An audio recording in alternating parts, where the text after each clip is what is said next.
kill themselves on Facebook and I wouldn't notice. So you don't find that the technology is overtaking you. You're finding a way to control it. That's what it sounds like. Well, I think obviously you have to sort of organize your life. I mean, especially when I think about how I work on the computer. I do everything on the computer. Basically, I'm somewhere nearby, like probably like 12 hours a day. And it makes it, especially with what I do, a bit difficult because I don't have a time when I start and a time when I end working. Because it's always somewhere in the background, and I realize sometimes, okay, maybe I need to find a way of really like not working. I mean, it's not that technology is buzzing in all the time, it's just that I'm continuously working or busy with something in my mind. Even at 12 o'clock at night when I'm checking into like the Mercedes Facebook group, if there had been any new posts that I need to delete because people were spamming, or I'm also doing like a Facebook advertising campaign for them. So it's like I'm checking things online all the time, and that is a bit annoying because sometimes you just need to let it go. Stop work. Yes. But with emails, and for example, I have like my private emails there on my phone, but business emails don't go to my phone. If I'm on the computer and I check them, that's fine, but I don't need to have them like on my phone all the time. At the same time, you said that you keep your phone on silent. Yes. And that's why you do that. Sometimes I check what's going on, but usually it's just like that. So you can focus on your life and not let it interrupt you. For a while there was this little program for Gmail, this Gmail notifier that would pop up every time you get an email, and it just, I mean, in the beginning I thought like, wow, this is so great, but after like a year I was like, this is driving me crazy, you know, I don't want to know whenever I get an email. I mean, half of it is spam anyhow, so who cares? And you live your life, as we were talking about earlier, you live your life with you do different things. You have a portfolio career.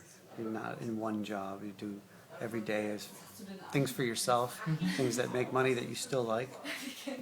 Yes. How does that, is that something you always wanted to do? And how do you pull that together? Well, first of all, I'm not somebody who's really into details. So for me, it's like I couldn't do a job where I'm like really super into one thing. I would just drive me crazy because I just don't care enough. So for me, it's. Kann ich das Tablett mitnehmen? All right. So I think for me, it's just nicer to do a lot of different things. That's just more important for me, like to jump around. Also, I easily get bored by things, so I need to occupy myself with a lot of different things. Otherwise, I would just go crazy. But do you find a lot of your friends are like that too? Well, That's I sort think of a it's something portfolio. that people do when they're a bit younger, I think, and but most of them they start having a real job around the time they're 30, maybe. So I can see how it's changing within my group of friends. That more and more of them are having like a real steady job. Okay. But I've done that for a few years, and I didn't like it at all. Yeah.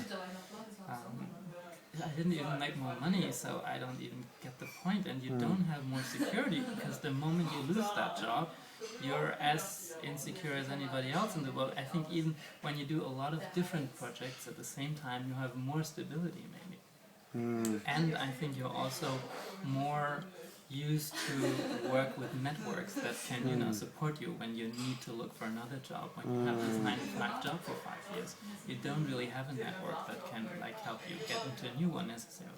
That's a good point. I think for me that works better. I think. And you have more time to do And your I other have projects. more time to do other things. So some projects I do for money, some I just do for fun. This art project you have where you're doing something going to a different place, is that, what's driving that?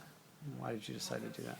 It's a good question. I don't really know. It's definitely not the money, because it's like so much work, and usually you lose money on these events. So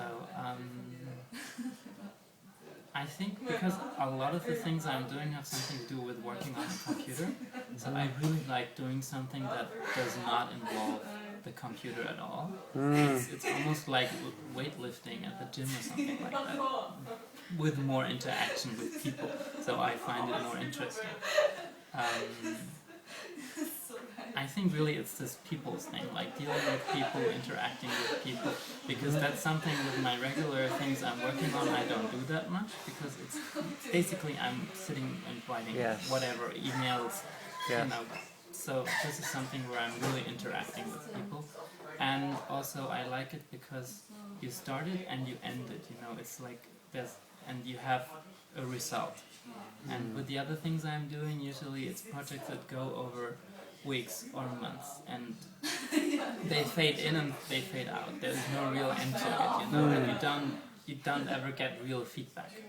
So I think on this like psychological level, I get more reward from that than from a regular job. And an online activity. Yes. Because it's, as you said, it's a real thing. Do you keep it a secret where it's going to be, these events?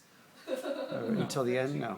Well, usually it's, I mean, we're very quick with setting things up because we have everybody in the everything in the storage room. So usually it's like 2 weeks and we start promoting it in a week in advance.